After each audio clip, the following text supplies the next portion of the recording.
बिट्टू सोनी जी का हाल पवन भैया बहुत बढ़िया। आप कैसे हैं? विकास कुमार जी, निखिल जी, प्रणाम भाई।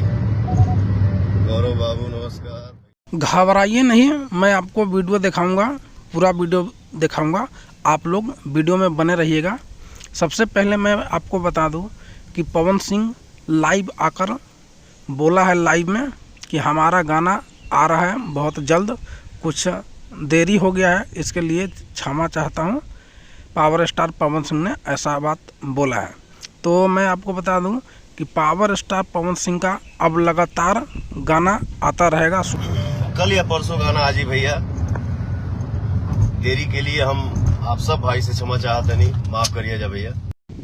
तो कैसा लगा दोस्तों वीडियो? अगर अच्छा लगा होगा तो लाइक कीजिए, कमेंट कीजिए और चैनल को सब्सक्राइब कीजिए।